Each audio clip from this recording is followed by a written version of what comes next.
जन्मौको यो हाम्रो प्यार रगतै भन्दा गाढा दिलमा दिल जोडिएकै छ केवल हेर्दा पो टाढा छ। समाजसँग के कुरा म कालसँग लड्छु है। समाजसँग के कुरा म कालसँग लड्छु है। तिमी खुसी हुने भए 1000 पल्ट मर्छु। बाँचुन्जेल हाम्रो सास खेर नजाओस्। बाँचुन्जेल हाम्रो सास खेर नजाओस्। मर्नै पर्दा हाम्रो लास खेर नजाओस्। मर्नै पर्दा हाम्रो लास खेर नजाओस्। प्रातः स्मरणीय बोधि धर्मको एउटा प्रसङ्ग झुलुक्क याद आयो। बोधि धर्म 1500 वर्ष अगाडि भारतबाट हिँड्दै हिँड्दै चीन पुगेका थिए। यो बुद्ध होइन, बोधि धर्म। किनकि यो जम्मा 1500 वर्ष अगाडिको घटना हो। बुद्ध 2500 वर्ष अगाडिको घटना। उनी एउटा मठमा पछि ठुलै गुरुको रूपमा स्थापित भयो। तर पहिला उनी चीनको कुनै गुफामा गएर साधना गरेका थिए। त्यो साधनाको बारेमा हामीले धेरै भन्यौं र त्यहाँका एक दुईवटा प्रसङ्ग चस्स म उक्काउँदैछु। चस्स किन त भन्नाले यो पहिला पनि भनिसकेँ। पहिला भनि नसकेको कुरा सङ्गेट्छु म। उनी मुक्त पुरुष, उनी एनलाइटन बिइङ। त्यसकारण उनको उपस्थिति मात्रले पनि उनी मौनमै थिए, उनी गुफामै थिए। तर चीनको हरेक प्रान्तमा उनको चर्चा चल्न थियो। एकजना साधु बाबा या भिक्षु चीनको एउटा गुफामा बसेर ध्यान गरिरहेका छन् र उनको सानिध्यमा जाँदा पनि मान्छेलाई उनको उपस्थितिमा पनि आनन्दको अनुभूति हुन थाल्यो। आनन्दको वर्षात भएको महसुस हुन थाल्यो र मान्छेहरू उनको दर्शनको लागि लालायत भए। किनकि घर परिवारमा धन हुन्छ, पद हुन्छ, पत्नी हुन्छ, पति हुन्छ, सबै कुरा हुन्छ। एउटा कुरा हुँदैन, शान्ति हुँदैन। मन जहिले पनि भाडिरहन्छ, अशान्त हुन्छ, सबै कुरा हुनुको बावजुद पनि। तर यो गुरुको सानिध्यमा, यो बोधि धर्मको सानिध्यमा चुपचाप बस्दाखेरि पनि जीवनभर कमाएको सम्पत्तिले नदिने शान्ति त्यहाँ सित्तैमा चुपचाप बस्दाखेरि पनि अनुभूत हुने। गुरुले यहाँ ज्ञान बाँडिरहेको हुँदैन, बोलिरहेको हुँदैन, तर मौनमा मौन संवाद भइरहेको हुन्छ। हार्ट टु हार्ट कम्युनिकेसन भइरहेको हुन्छ। किन मान्छ? वेभको माध्यमबाट, तरङ्गको माध्यमबाट। एकजना केटालाई त यति प्रभावित गर्यो, यति प्रभावित गर्यो। ओहो, जिन्दगी त यस्तो। हेरौँ त, मेरो घरमा सबै छन्, तर सबै कुराले मलाई खुसी दिन सकिरहेको छैन। तर यो भिक्षु केही गरिरहेको छैन, चुपचाप बसिरहेको छ। उनको अगाडि आउँदा मेरो मन आह्लादित हुन्छ, प्रफुल्लित हुन्छ, सारा प्रश्नहरू उत्तरित हुन्छ। जिन्दगी त यस्तो पो, जिन्दगी त यस्तो पो। उनी सरासर जान्छन् गुरुका एक्लै, हात जोडेर शिर निहुराएर भन्छन्, गुरुदेव, मैले बुझेँ जिन्दगीको सार त हजुरको जस्तो। किनकि हजुर चुपचाप हुनुहुन्छ, हामी खुसी छौँ, आनन्दित छौँ। चुपचाप बसेर पनि हामीले 1000 प्रयास गर्दा, प्रयत्न गर्दा पनि न बाउ खुसी, न आमा खुसी, न दाई खुसी, न भाइ खुसी। बेला बेला खुसी, बेला बेला खसी जस्तो हुन्छ। बेला बेला खुसी, बेला बेला खसी। कोही त काट्नै मन लाग्छ, किन्तु खसी भएपछि काट्नु मन लाग्छ। कुरै बुझ्दैन। तर हजुरको उपस्थितिमा मेरा यी जीवनका सारा प्रश्नहरू अनुत्तरित भएका छन्। त्यसैले प्रभु, मलाई कृपा गरी शिष्य बनाइबक्सोस्, मलाई शिष्य बनाइबक्सोस्, मलाई शिष्य बनाइबक्सोस्। गुरुले यसरी आँखा खोलेर तलदेखि माथि माथिदेखि तल हेर्छन् अनि यो केटालाई भन्छन्। केटाको नाम हो विके, चाइनिज मान्छे विके। विके बाबु, तिमी तयार भएर आएका छैनौ क्या? तिम्रो मुख त तयार भयो शिष्य बन्नलाई, तर तिम्रो दिल तयार छ। विके भन्छन्, होइन गुरुदेव, मेरो दिल तयार छ, तन तयार छ, मन तयार छ, धन तयार छ। हजुरले बुझ्नु भएन होला, म त तयारै भएर आएको भन्छन्। बाबु, no no no no no no no no, तिमी तयार भएर आएकै होइनौ हो। तयार नभएसम्म म कहाँ नआउनु, नआउनु है भन्छन् बा।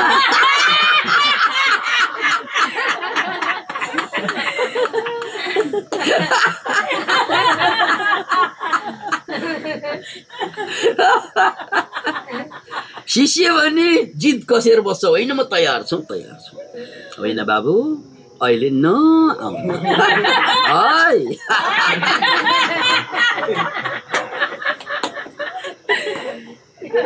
अब गुरुले भनेपछि फर्कनै पर्यो। फेरि चाहिँ 2-4 महिनापछि आफूलाई तयार पार्छ उनले, विकेले, अनि फेरि तयार भएर जान्छन्। अनि गुरुले फेरि तलबाट यसो हेर्छन्, बाबु तिमीलाई नआउनु भनेको होइन, किनकि तिमी तयार भएर आएकै छैनौ है। तयार भएर आउनु भन्छ फेरि।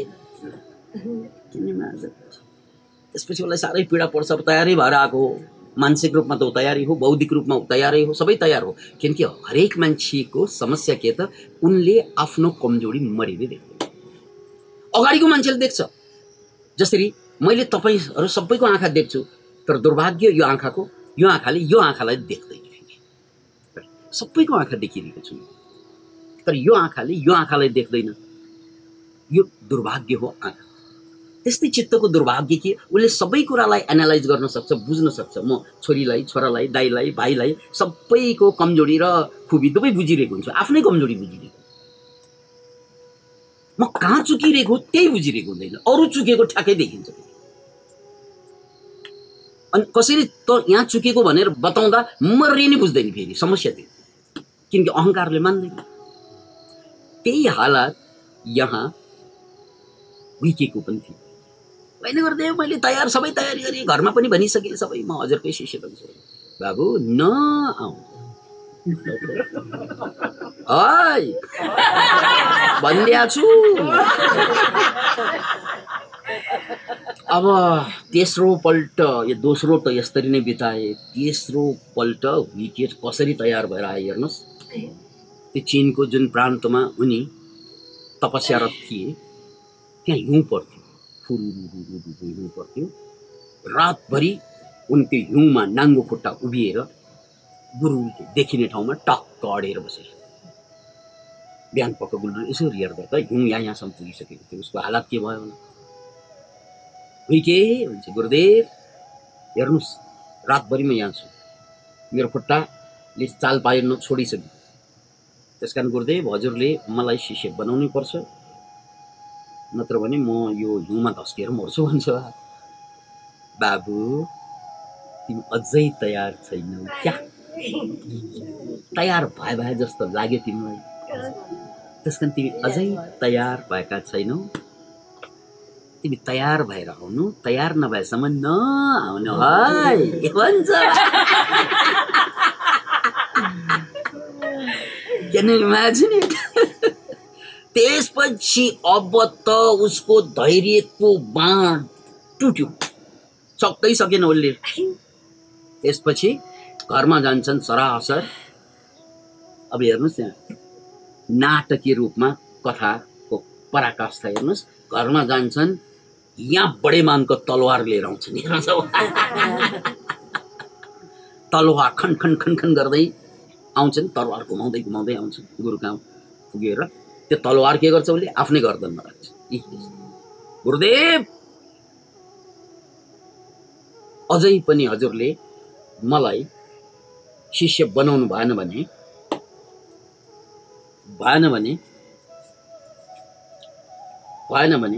म के गर्छु?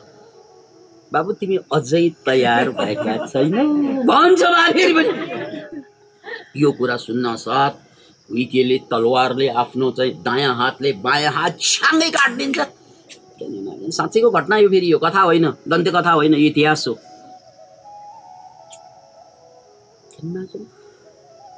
छ्याङ्गै छिनाल्दिन्छ। त्यसपछि भने गुरु झ्याक जुरुक उठ्छन्, झ्याप अँगालो हाल्छन्, आँखाबाट बरर आँसु झर्छ। बाबु आज तिमी तयार भयो अध्यात्म, आज भने तिमी तयार भयो। किनकि कुनै महान कुरा पाउनको लागि क्षुद्र कुरा गुमाउनु पर्छ नै। जसले क्षुद्र कुरा छोड्न सक्दैन उसले महान कुरा कहिल्यै पनि पाउँदैन। त्यसकारण तिमीले हात गुमाउनु भनेको अब तिमी चाहेर पनि संसारमा फर्कन सक्दैनौ। अब त डुँडे भयो, राइट? अब यो हात जानु भनेको तिम्रो लागि शुभ हो, नत्र भने यो हात सहित आएको भए तिमी फेरि फेरि घरको याद आउँछ, स्वास्नीको याद आउला, बच्चा बच्चीको याद आउला, अनि फेरि फेरि फर्कन्थ्यो।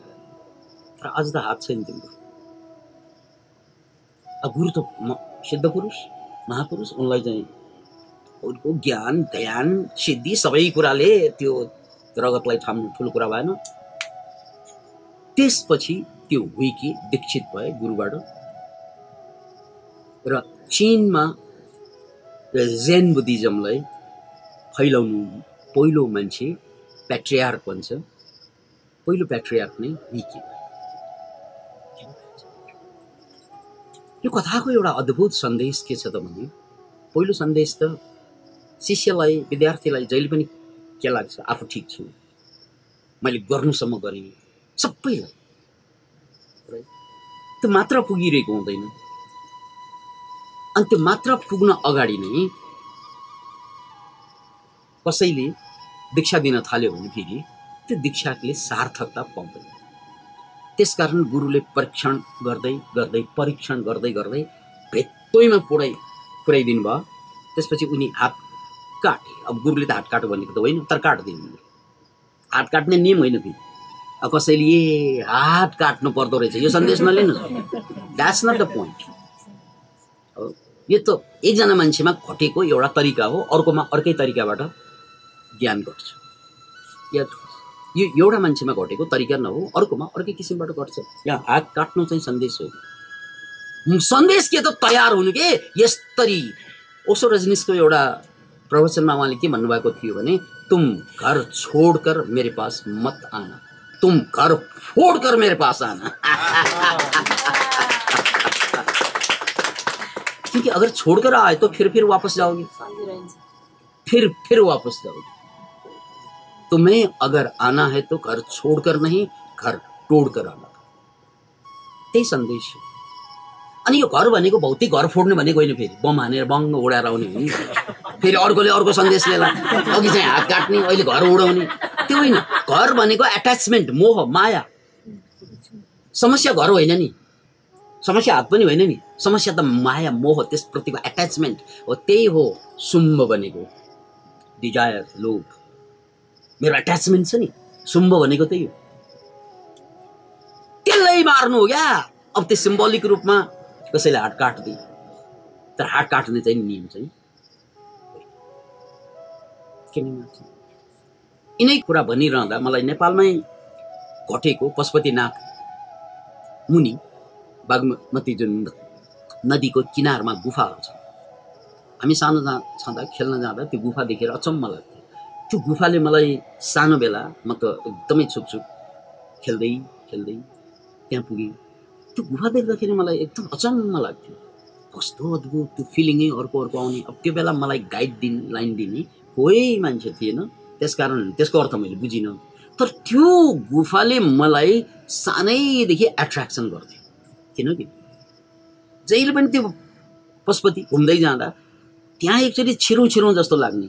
छिर्न त भित्र छिरेन कि नि, त कस्तो लाग्थ्यो गुफा, तर के हो जस्तो एट्र्याक्सन गर्थ्यो। त्यो गुफामा के घटेको रहेछ त भने पछि थाहा भयो मलाई, त्यहाँ नारोपा र तिलोपाहरू बसेका रहेछ त्यो बागमतीको किनारमा। नारोपा र तिलोपा भन्ने। नारोपा र तिलोपामा तिलोपा गुरु, नारोपा उनका शिष्य। अनि यिनीहरूको बीचमा पनि कहानी, अद्भुत कहानी छ। अद्भुत कहानी, यो मैले पहिला पनि भनेको, म दोहोऱ्याइ मात्र रहेको छु। त्यो कहानी कस्तो छ त भने, नारोपाले गुरुलाई धेरै सेवा गरे, धेरै वर्षसम्म गुरुसँग रहे, तैपनि ज्ञान प्राप्त भएन, मुक्ति भएन। नभएपछि नारोपालाई के लाग्यो भने, यो गुरुले दिनुभएको कठोर कठोर साधना सबै गरिसके, कठोरै साधना, अरू त सबै ठिक ठिकै छ, स्वास्थ्य पनि ठिक छ, शान्ति पनि मिलेकै हो, तर एउटा कुरो के भने ज्ञान चाहिने, मलाई ज्ञान चाहिने। त्यसपछि गएर एक दिन गुरुको अगाडि गएर हात जोडेर भने, गुरुदेव, यो हजुरले दिनुभएको सबै कठोर कठोर साधना गरिसकेँ, खोइ ज्ञान प्राप्त भएन, अब अलिकति सजिलो साधना बताउनुहोस् त, सबभन्दा सजिलो साधना बताउनुहोस् त कृपा गरी। गुरुले के भन्नुभयो, बाबु तिमीले बुझ्न सक्यौ भने योभन्दा सजिलो साधना हुँदैन। अब बुझ, सबभन्दा सजिलो साधना के, आध्यात्मिक मुक्ति के त भने निद्रा लाएपछि सुत्ने, भोक लागेपछि खाने। अब ताराजी हाँस्नु भयो। किन हाँस्नु भयो भन्नाले यो त मैले गरिरहेकै छु।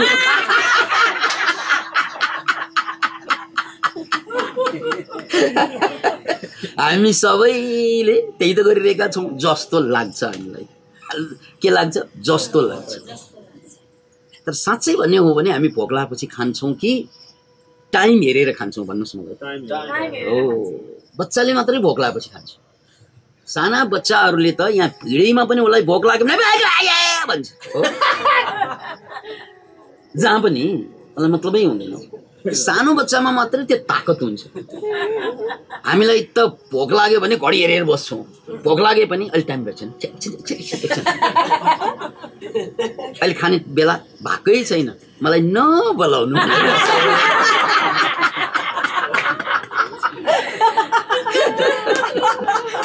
यो त एकदमै कि बच्चाले गर्न सक्छ, राइट, कि त मुक्त हुने मान्छेले मात्रै गर्न सक्छ। भोक लागेपछि खानु, निद्रा लागेपछि सुत्नु, कस्तो सजिलो उपाय।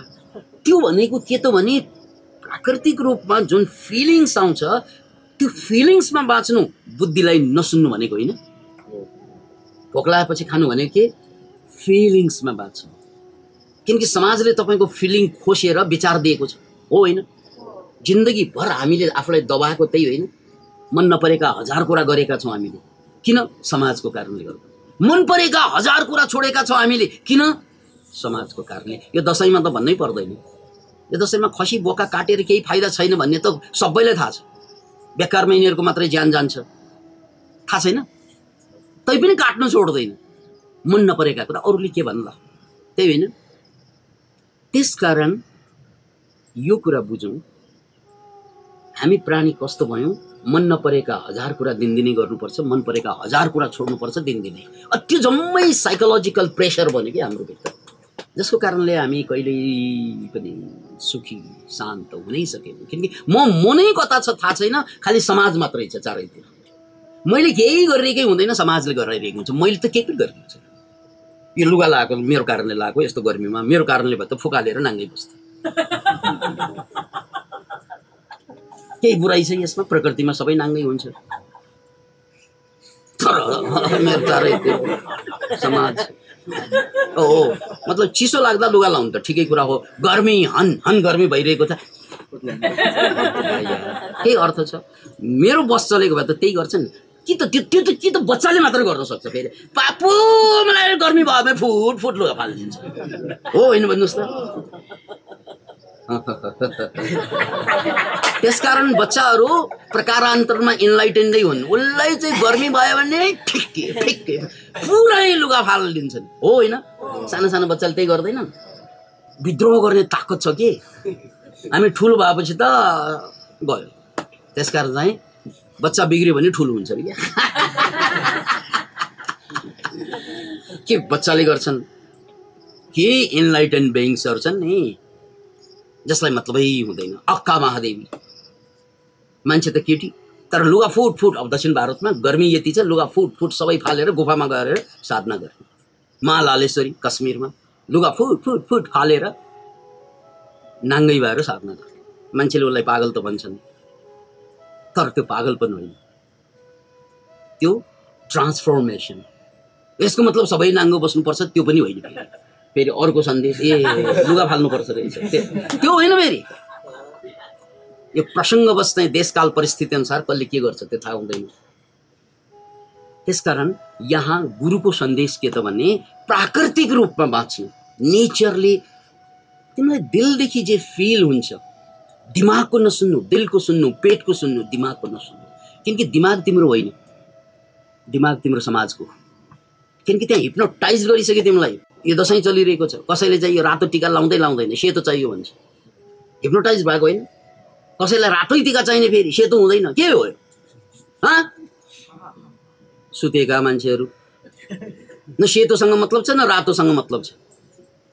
किन मतलब त न सेतो न रातो, कुन ठिक कुन गलत भन्ने नै हुँदैन। तिमीलाई त हिप्नोटाइज गर्यो भनेर हामीले बुझ्नुपर्छ। मलाई त हिप्नोटाइज गरेको यही चाहिन्छ अरे के? समाजको गुलाम हो म? बुद्धको पालाको एउटा प्रसङ्ग फेरि याद आयो। अहिलेको कथा टुङ्गे लागेको छैन, मैले त्यसलाई याद गरेर बसेछु।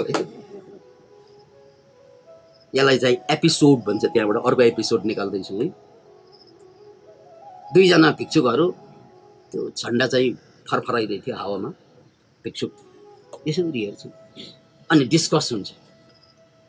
यो डिस्कस भन्ने बडो ठुलै रोग हो कि, खास गरी शिष्यहरूको बिचमै हुन्छ। हाम्रो कहाँ पनि यहाँ रात रातभर डिस्कस गर्ने चाहिँ पार्टीहरू छन्।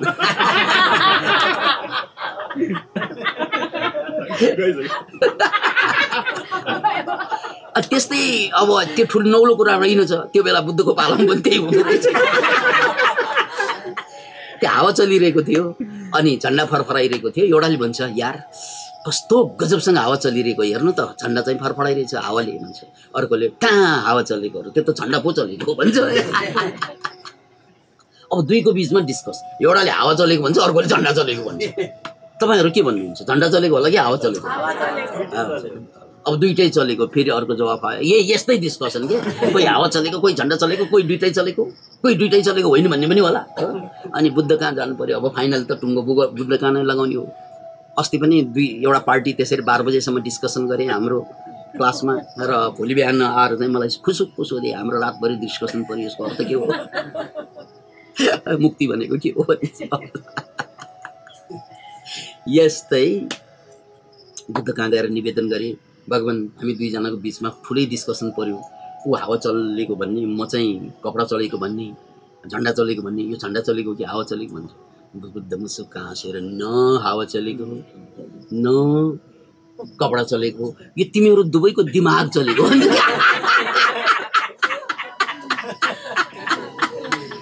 अब हावा चलेर के भयो, झन्डा चलेर के भयो, दिमाग चलेको होइन त्यो? तातो नि भुत्लाका कुराहरू त्यसमा डिस्कसन हुन्छ। न तातो हुन्छ न भुत्लो हुन्छ, राइट? अब फेरि फर्कौँ। अहिलेको एपिसोड बिचैमा छोडेको थिएँ। भोक लागेपछि खानु बाबु, निद्रा लागेपछि सुत्नु, यानि प्राकृतिक रूपमा शरीरले जे मागेछ त्यही गर्नु। ऊ दलाई लामा सबभन्दा ठुलो हस्ती हो बौद्ध धर्ममा। उनी मासु खान्छन् किनभने डक्टरले उनलाई के भने, तिम्रो शरीरको लागि मासु आवश्यकता छ। अब मान्छे भेजिटेरियन बन्नुपर्छ भनेर आन्दोलन गर्ने पनि हुन्छन्। किन मार्दैन? न भेजिटेरियन भएर ज्ञान पाउने हो, न नन भेज भएर ज्ञान पाउने हो। यो भेज र नन भेजको सवाल हो, यो त साधनाको सवाल हो, यो त त्यागको सवाल हो। वेकेले जस्तो चाहिँ हात काट्ने सिम्बल हो नि त्यो।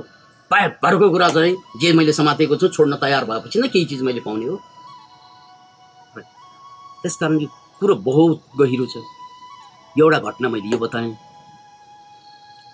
तर अब यदि बुझेको भए त हामी सबै मुक्त हुनुपर्ने। किन भोक लागेपछि खानु, निद्रा लागेपछि सुत्नु, सक्यो कुरा, राइट? हजुरहरूले कसैले बुझ्नु भयो? बुझेन। अब नारोपाले पनि बुझेन। यो त्यति बुझ्न सजिलो कुरा होइन, किनकि त्यो रियलाइज चाहिँ हुन्छ तर बुझ्न बडो गाह्रो हुन्छ। अनि त्यसपछि नारोपाले फेरि पनि गुरुलाई निवेदन गर्नु, गुरुदेव यो त बुझ्दै बुझिने, त्यति सजिलोले त कहाँ प्राप्त हुन्छ? यो त बुझ्दै बुझिन। अरू कुनै अझै उपाय बाँकी छ कि मुक्त हुने, छिट्टै मुक्त हुने भन्छ। अब गुरुदेव कस्तो हुनुहुन्छ भन्नुहोस्। मुक्त पुरुषहरूको स्वभाव यो सात्विक पुरुष अर्कै हुन्छ। सात्विक भनेको मुक्त होइन, उनीहरूले नियम नियम नियम नियम नियम लगाउँछ। मुक्त पुरुषसँग नियमै हुँदैन। ऊ हुइकेको हातै कटाउनु दे है। याद राख्नुहोस् यो कुरा। बजारमा जति पनि अध्यात्म र ध्यानका कुराहरू गर्नेहरू सबै सात्विक कुरा गर्छन्, किनकि उनीहरू चाहिँ एउटा सिस्टमभित्र धर्मले धर्मरेखा हुन्छ नि कोरिएको। यदि मुसलमान हो भने कुरानभन्दा बाहिर जानै सक्दैन, हिन्दू हो भने चाहिँ वेद गीताबाट बाहिर जानै सक्दैन, क्रिस्चियन हो भने बाइबलबाट मरिने बाहिर जान सक्दैन। सक्छ हो, त्यही त सात्विकता भनेको। सात्विकता बन्धन हो। हुन त आध्यात्मिक धार्मिक हुन् उनीहरू, मुक्तिकै कुरा गर्छन् तर बन्धनमा हुन्छन्। उनीहरू जति मुक्ति कुरा गर्छन् त्यो बन्धनमा रहेर कुरा गर्छन्, राइट। मुक्तात्माहरू फरक हुन्छ, किन उनीहरूलाई कुनै सिस्टमसँग मतलबै हुन्छ। Out of the box, think out of the box भनिन्छ नि, उनीहरू आउट अफ द बक्स भइरहेको हुन्छ। त्यही कुरा नारोपामा पनि लागु हुन्छ, तिलोपामा पनि। अनि तिलोपाले बोलाए, आउनु आउनु एउटा बाटो छ भन्छ। के गुरुदेव होइन, यो नजिक आएर चाहिँ भन्नुपर्छ, टाढाबाट हुँदैन, अगाडि आउनुहुन्छ। के गुरुदेव भनेर यसरी कान थाप्न नजिक आए। गुरुको पालो लाधान इमोसनली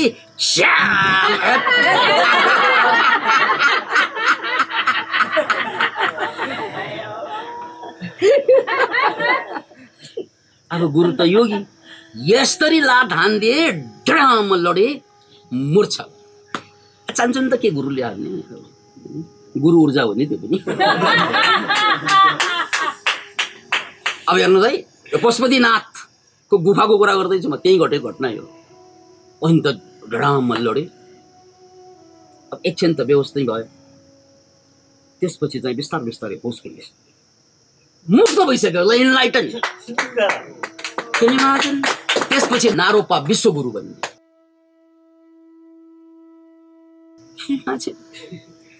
एउटा लात। अब दोस्रो पालो मेरो भनेर हाँस्नु।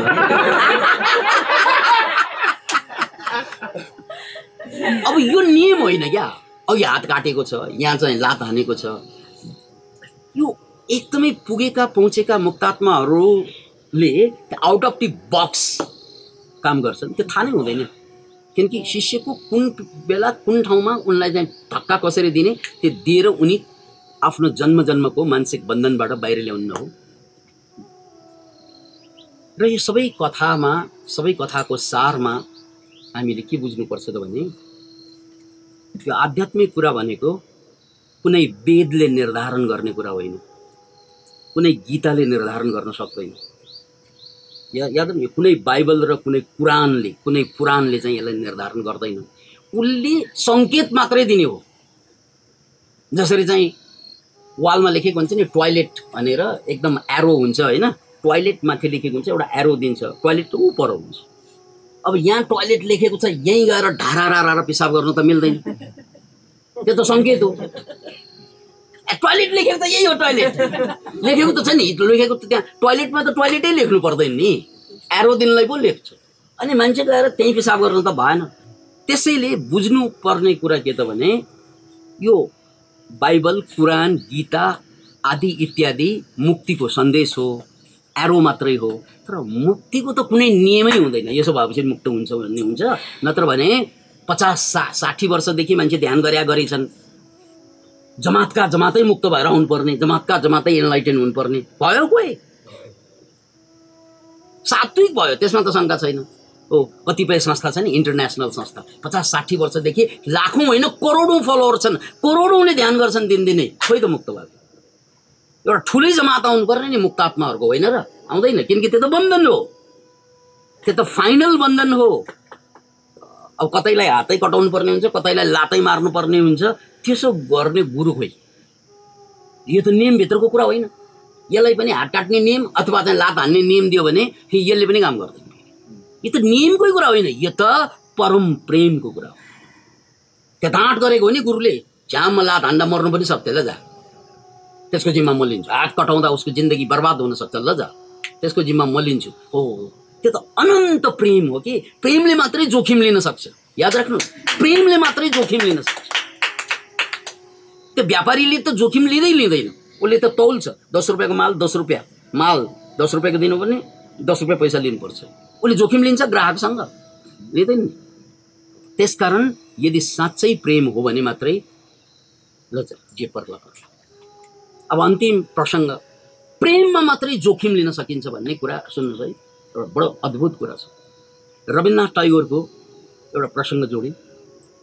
टैगोर शान्ति निकेतनमा उनले पढाइरहँदा कहिलेकाहीँ चाहिँ कस्तो देखिन्थ्यो त भन्नाले भिडभाड बच्चाहरूलाई पढाइरहँदा गुरुदेव भनिन्छ उहाँलाई पनि, रवीन्द्रनाथ टैगोर, उनलाई आमा बाबाले भेट्न जाँदा कहिलेकाहीँ के देखिन्छ, विद्यार्थी जम्मै चाहिँ रुखमाथि हुन्थ्यो कि, अनि गुरुदेव चाहिँ रुखमुनि।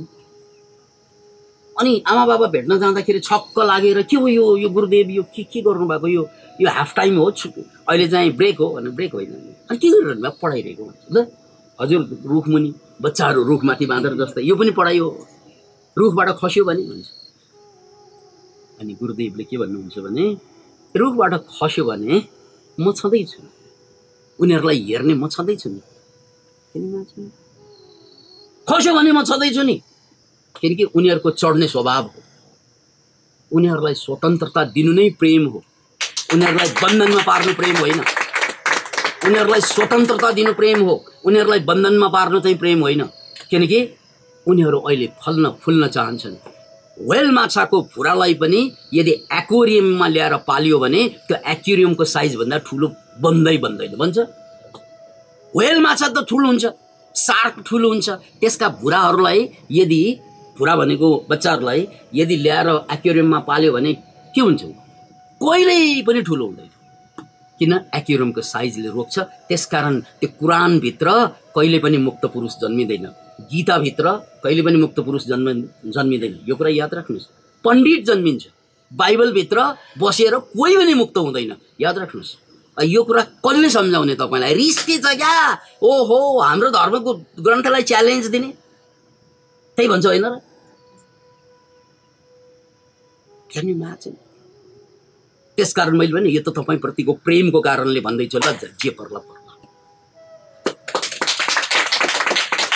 बस यही अपराध मैं हर बार करता हूँ, बस यही अपराध मैं हर बार करता हूँ, आदमी हूँ आदमी से प्यार करता हूँ।